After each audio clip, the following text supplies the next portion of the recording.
In any event, Meles believed, and other African leaders have a similar view, that democracy is built and grows and makes sense if it creates conditions for stability, continuity of policies, freedom, and the protection of gains that have already been made. Genuine democracy can never be equated to election cycles only, as he emphasized. It has to do with the popular engagement of ordinary citizens in making and implementing choices that affect their lives. So true. Successful governance systems are those that organically grow from local realities and reflect and respond to specific experiences. They do not have to be measured against arbitrary external standards, but can relate to them.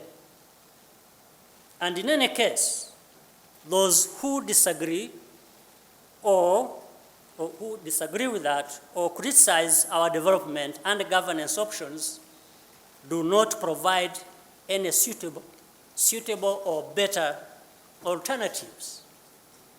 All they do is repeat abstract concepts like freedom and democracy, as if doing that alone would improve the human conditions. Yet for us, the evidence of results from our choices is the most significant thing.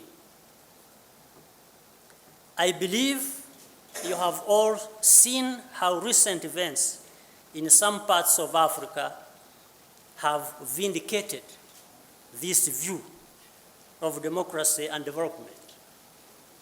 We have witnessed the collapse of what had been touted as economic and democratic models we should follow on our continent, largely because they paid more attention to forms and symbols and ignored the substance.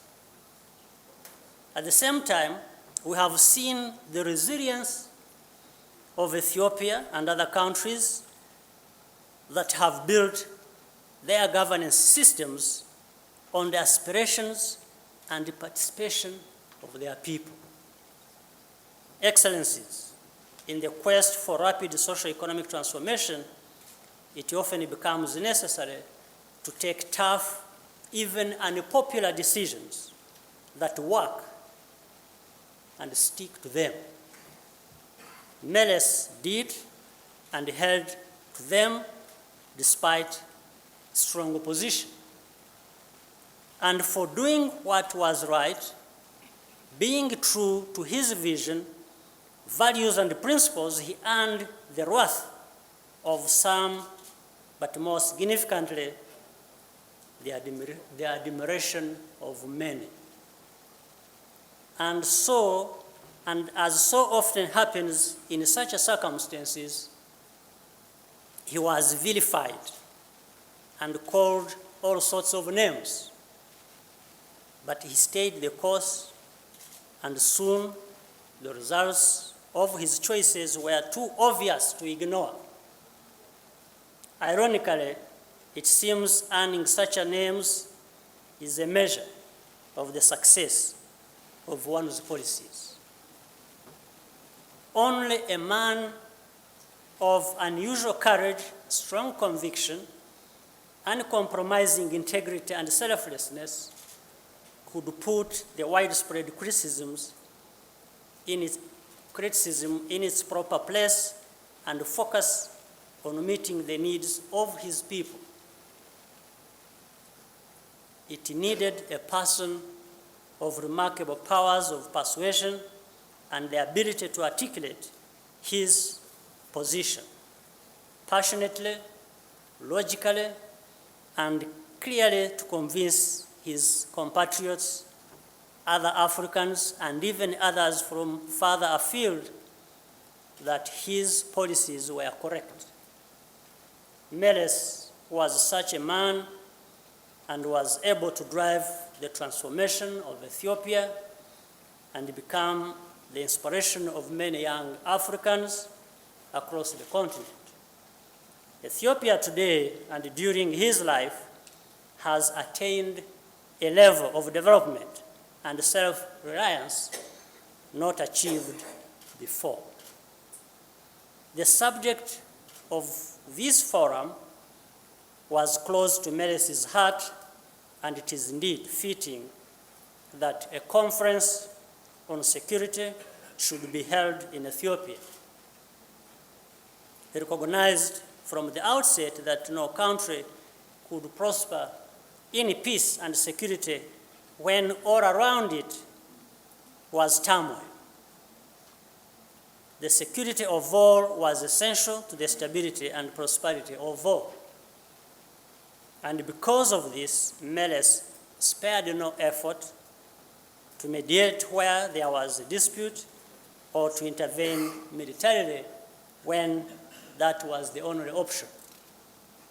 Today, this region is increasingly more peaceful, permitting its people to lead better and more dignified lives. Across Africa, social and economic progress is going on at a level and pace we have not experienced before. Africa's voice can no longer be ignored. Rwandans in particular have a special bond with the late Meles Zenawi and the people of Ethiopia, forged by shared values, ideals, solidarity, and a path to sustainable prosperity. We will always remember with gratitude his insistence for the formation of a panel of eminent persons to investigate the genocide in Rwanda. Excellencies, distinguished ladies and gentlemen, the vision of prosperity and unity the late Meles Zenawi had for his country and our continent, his dedication, commitment, and personal sacrifice to its realization, and the policies he adopted to bring it about, all these are his legacy.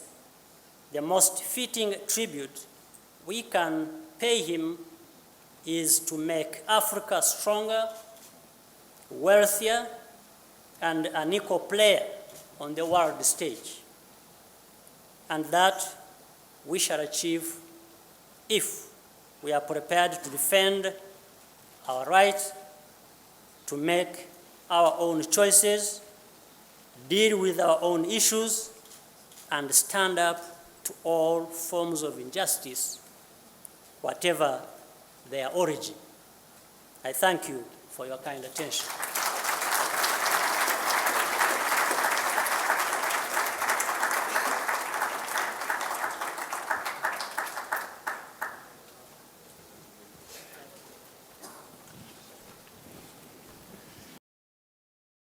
And the statement that you made with regard to the role the state must play in shaping development.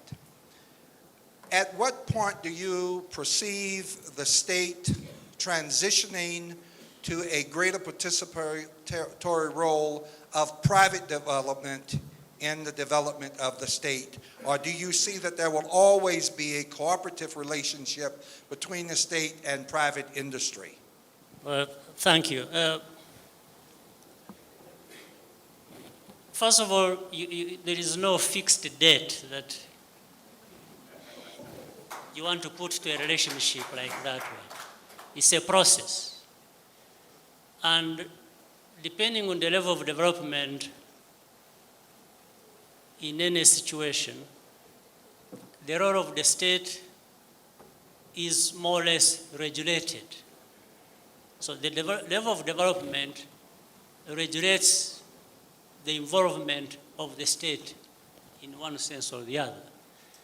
So to speak, that relationship will affect one another, whether it is private industry or the state, to the extent that the state knows at what time or will be dictated to by the developments in the private industry as to what pace will this state and its involvement move.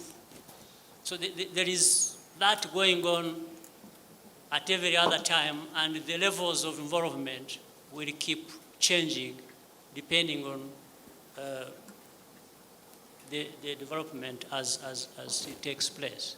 So really there is not, here there is not a situation of black and white. It's a kind of marriage, it's a kind of relationship, and you don't want to look at it as either too cozy or too antagonistic.